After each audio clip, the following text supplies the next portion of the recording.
Hello. Today is Wednesday, November 2nd, 2022. Still advocating wearing the mask. If you have to go out and the positivity rate in your area is more than 5%, then recommend that you wear the mask if you're going to go out and be around people, in and out of buildings and such. Around here, the temperature is cool, overcast. We had showers the last couple of days, so the ground is damp, but I guess as they say, you need water to make things grow. If you're watching, this is the Side Show with Theodore Parker on Facebook, WhatsApp, or Instagram. Don't forget to like, comment, and share. If you're watching on Google/YouTube, like, comment, and subscribe. Also, as part of the Sideshow promotion, we're offering the Sideshow coffee cup. I know I've showed it to you with the logo on it. It is not on both sides, so if you have people that you don't want them to try to take your cup, you can turn it so the logo is not displayed. But if you have a bunch of curious people around you, Sideshow Coffee Cup is available for $8. Text me and we'll make some arrangements for you to get yours. I usually try to make a point of bringing information from the news that has a few details that's maybe not in every news article, because as anybody can attest, the internet is full of information, some more detailed than others, some information that you may not be able to make use of. So, today being Wednesday, the middle of the week, first week of November, heading into the holidays, various things being recognized, including time change this weekend, November 6th. So kind of start off today with a tragedy. You know, for the last little while, we've been dealing about rappers and the rap community and various other things. So this story is out of Atlanta, although it did not take place in Atlanta. And it's about the rap group Migos. Takeoff, Offset, and the other member of the group. But this particular one, excuse me for being a little slow on it, this one is about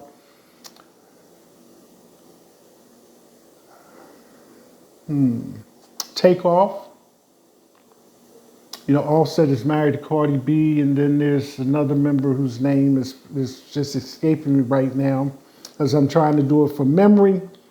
But Takeoff, at 28, has been shot and killed in Houston, Texas. So the story goes, Takeoff of Atlanta rap trio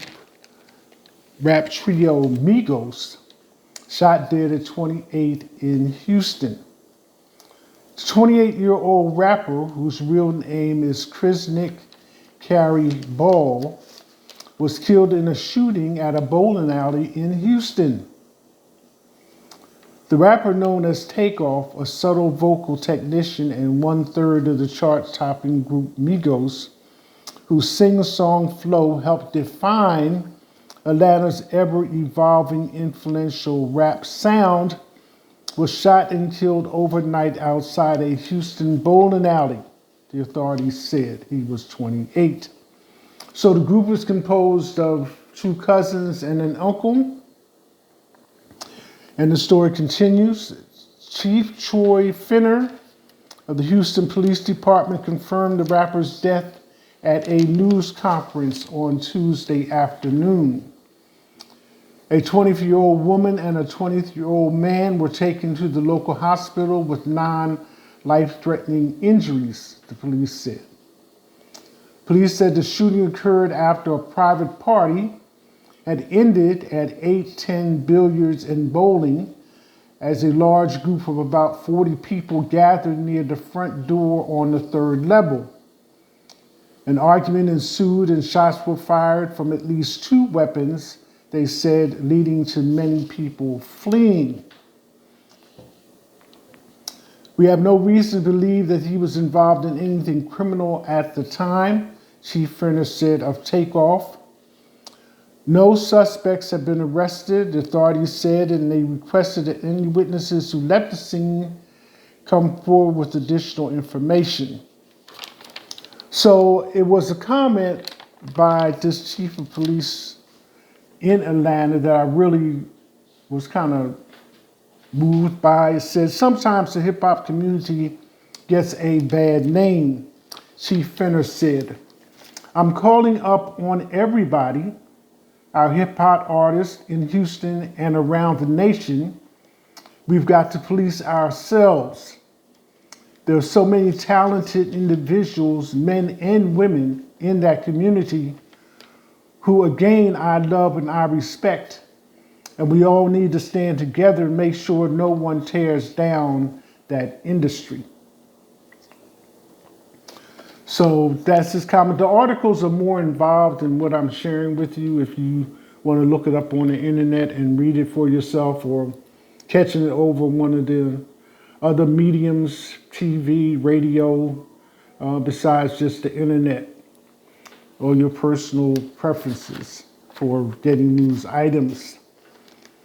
So my condolences go out to Takeoff's family and friends on the loss of the young man at such a young age. Again, his proper name is Krisnick Carey Ball. Dead at 28, shot to death in Houston. The next one kind of is a combination of everything that's been going on in the news. You got a little bit of Kanye West, you got a little bit of racial interaction, you got radio hosts, you got the hip hop community, you got business, you got everything. But it relates back to the idea that Kanye West was trying to sell White Lives Matter t-shirts, right? Okay. So it says, ye can't sell White Lives Matter shirts because 2 black men own the trademark. So right away, you know, my intellectual curiosity peaked up and I wanted to know, well, what is this about, you know? Because my own personal experience with the phrase White Lives Matter being to coin another phrase, black man in America, was like, well, you already have white privilege. You know, that's the mildest response that I could think of to that phrase. You already have white privilege. So anyway, let's get into this. Like I say, it has some details that I was not aware of. So that made it interesting to me. So we'll just go through it. Ye can't sell White Lives Matter t-shirts because 2 black men own the trademark. The reason Ye, the artist formerly known as Kanye West, can't sell his White Lives Matter t-shirts is not because the phrase is designated as hate speech by Anti-Defamation League. It's because 2 black men own the legal trademark. Ramesses J. and Quentin Ward, 2 black radio hosts in Phoenix, Arizona, were gifted the trademark from a longtime anonymous listener of their show, Civic Cipher. The listener procured ownership of the phrase earlier last month to ensure it didn't fall into the wrong hands, and offered to transfer the trademark to Jay and Ward in September. It officially entered their possession on October 28th, giving them sole ownership over the phrase and the ability to sue anyone who uses the saying for financial gain. The way the law works, this is quote, is either you're owning phrases or it's up for grabs for people to make money off of them, Jay told Capital B. This person who first procured it didn't really love owning it because the purpose was not necessarily to get rich off of it. Its purpose was to make sure that other people didn't get rich off of that phrase, off of that pain, The anonymous owner believed that the social justice-orientated radio host, whose show is nationally syndicated, would be able to leverage the phrase for Black causes, such as helping to inject funding into local chapters of Black Lives Matter and the NAACP. Coincidentally, just as the trademark was transferred in to Jay and Ward's hands, he began his weeks-long tirade promoting anti-Black and anti-Semitic beliefs. And I can kind of relate to these two individuals because the same motivation, although they're using a different medium, radio, was kind of like what got me started in 2020. Yeah.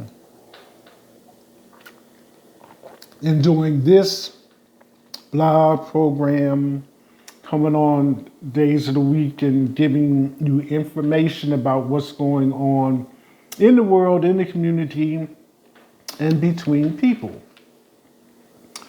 So they have that commonality in groundwork. Earlier in October, and here's the part that I wasn't aware of, Yee began his weeks-long tirade promoting anti-Black and anti-Semitic beliefs. Earlier in October, Yee and Candace Owens, a Black conservative commentator, donned White Lives Matter t-shirts, which Yee claimed he would sell.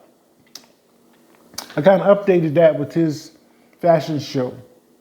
A few days later, speaking of Yee, he dropped off dozens of the shirts at homeless encampments in Los Angeles, Los Angeles' Skid Row, home to the highest concentration of unhoused people in America. In the weeks since, Yee has lost more than $1.5 billion worth of partnership deals as a handful of groups have threatened to sue him for racist and bigoted comments, including the family of George Floyd. He publicly and incorrectly claimed that Floyd died from a fentanyl overdose and was not murdered by former Minneapolis police officer Derek Chapin. Go proceed. Now, Jay and Ward, whose radio show addresses the intersections of racial justice and hip-hop, are forced to face the fallout of owning one of the most recognizable racist phrases in contemporary culture. And here's a little background on that White Lives Matter. The phrase first picked up steam after the birth of the Black Lives Matter movement against police brutality and anti-Black racism in the mid-2010s.